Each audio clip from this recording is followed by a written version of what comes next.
In the fall of 1977, police near Ohio State University arrested a young man for a string of violent crimes. The fingerprints matched. The victims looked at his photo and said, without hesitation, "That's him." Case closed, you'd think. Then his own lawyer sat down across from him in a holding cell.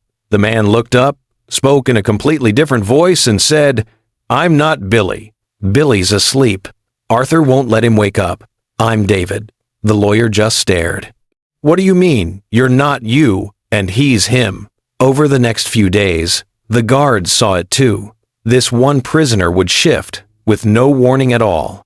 His voice changed, his accent changed, his posture, his walk, even the way he held a cigarette. One minute he sounded like a scared teenager. The next, like a middle-aged English gentleman. Then, like an Eastern European brawler looking for a fight. So they brought in psychiatrists. And when the evaluation came back, everyone in that building went quiet. The diagnosis was multiple personality disorder. Today we call it dissociative identity disorder, or DID. In plain terms, one body, and living inside it, a whole crowd of completely different people. His name was Billy Milligan, and he was about to become one of the most argued over cases in the entire history of psychology and American law. Here's how the people treating him described what was happening inside his head. Picture a stage in the dark, and one white spotlight. Whoever steps into that light controls the body. Everyone else stands off in the shadows, watching or lying down asleep. And two personalities decided who got the spotlight. The first was Arthur.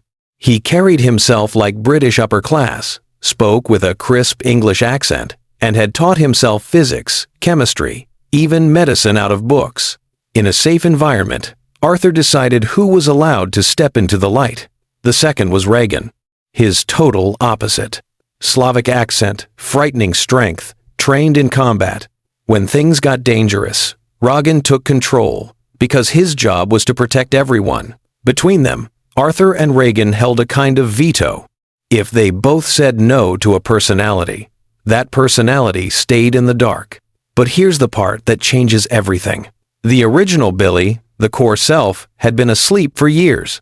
To understand why, you have to go back to his childhood. And I want to warn you now, this next part is heavy. If any of this hits close to home, please reach out to someone, a friend, or a local crisis line. Billy was born in 1955. His biological father died when Billy was very young. His mother remarried, and the stepfather, by every account of this case, was a nightmare.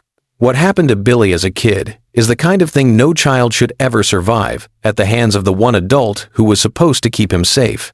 I'll leave the details there, because the point isn't the detail. The point is what it did to him. And this is where the psychology actually matters, so stay with me for a second. When an adult goes through something terrible, the mind is already built. It's one solid structure, and it bends, but it holds. A small child's mind isn't built yet. It's still soft, still forming, still deciding what a single continuous me even is. So when the horror is coming from the person who's supposed to be safety itself, and there is no escape, and it happens again and again, the mind does something desperate but brilliant. It doesn't form one self. It splits the pain across several. One self holds the fear. Another holds the anger. Another holds nothing at all. So it can go to school and smile and seem normal. That's the leading theory of how DID forms. It's not weakness. It's a child's last resort survival engineering. At around 16, Billy climbed onto a roof, ready to end it. In the moment before he stepped off, the other personalities took over and pulled him back. After that, they made a decision. Every time Billy woke up, he wanted to die. So they simply stopped letting him wake up. They put the core self to sleep, to keep the body alive. And when you sit with that for a second, it's chilling logic. The only way the mind could protect the body was to lock away the one person the body belonged to. Which leads to the obvious question. If Billy was asleep, who was running the body? And why go out and rob people? Because with personalities switching in and out and memory blacking out constantly, holding a normal job was impossible. Imagine trying to keep a job when you regularly wake up somewhere with no memory of the last 3 hours, wearing clothes you didn't pick, next to people you don't recognize. But bills still had to be paid. So Rogan, the protector, made a cold calculation. He'd get fast money. He planned the robberies and carried them out, then handed control back to Arthur. Arthur would notice there was extra cash, assume some responsible personality had earned it, and spend it. Rogan would come back, find the money gone, and go rob again. Rob, spend, rob, spend. It was basically an economy run by people who couldn't read each other's accounts, and it ran until the police finally caught up. But there's a darker question buried in this case. The assaults during those robberies. Who did that? The answer stunned everyone. According to the court records, it wasn't Regan, and it wasn't Arthur. It was a 19-year-old female personality named Adelana. Shy, lonely, starving for closeness.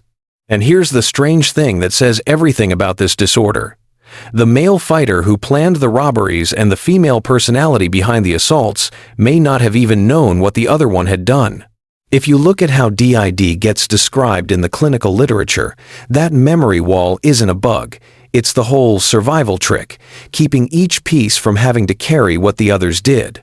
One body, two crimes, two selves that didn't share the memory.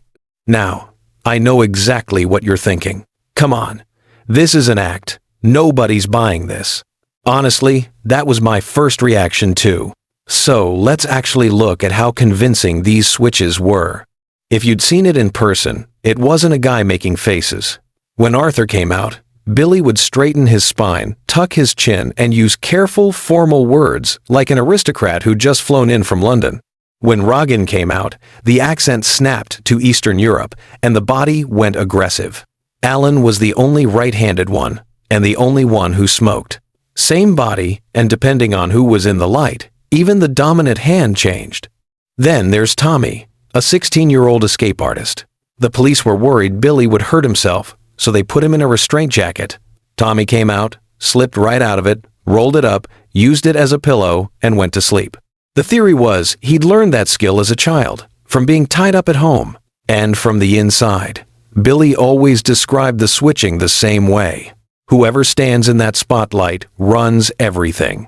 Everyone else watches from the edge, or sleeps. And crucially, they didn't all share memory. That's why, when they asked Billy if he'd committed the robberies, he looked genuinely blank. The one standing in the light during the robbery simply wasn't him. When this hit the news, the whole country called it a scam. And I get it. It sounds too perfect, too convenient, right when it matters. But then the doctors ran tests, and they found things that are extremely hard to fake. The reports from the time are wild, and I'll flag that a lot of this has never been fully confirmed by modern science. On the EEG, his brainwave pattern supposedly shifted when he switched. IQ scores were said to swing from near disability to genius level in a single day. Some personalities reportedly tested colorblind while others didn't, and even pupil size and blood pressure were said to change with whoever was in control. Take that with a grain of salt, but at the time it rattled people. For what it's worth, this is the stuff that moved me off the obvious fraud column, because faking a slip of the tongue is easy, faking your own pupils is not. One of the psychiatrists put it bluntly in court. Roughly, give me an English gentleman with a British accent, and I can fake it for maybe 5 minutes. Arthur could hold it for hours, and never once slip on a word or a piece of grammar. And think about the sheer bandwidth that would take if it were an act. Actors trained for years to hold one character convincingly.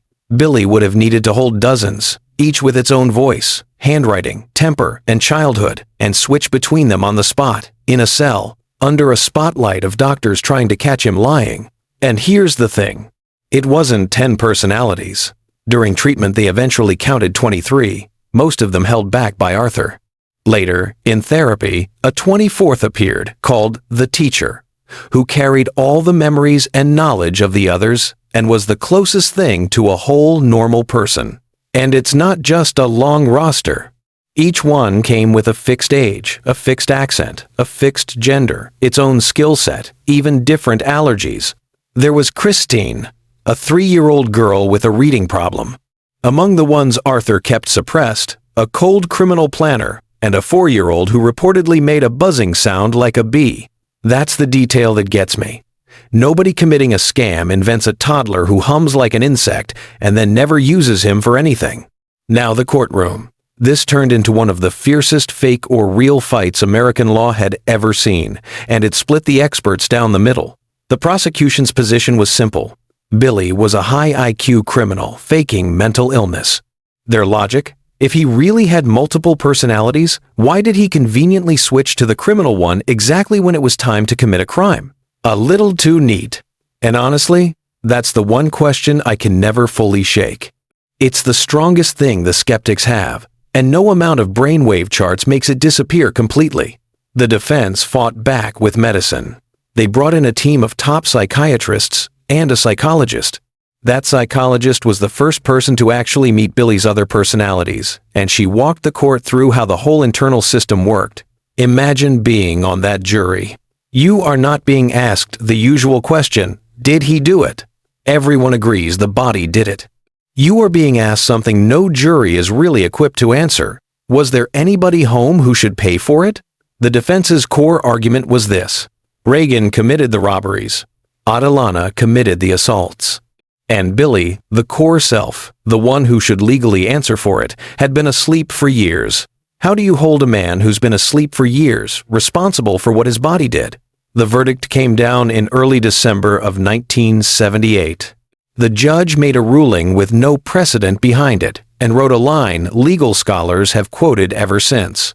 Roughly, when one body is occupied by different minds, holding the core self responsible is like punishing someone who's awake for what they did while sleepwalking.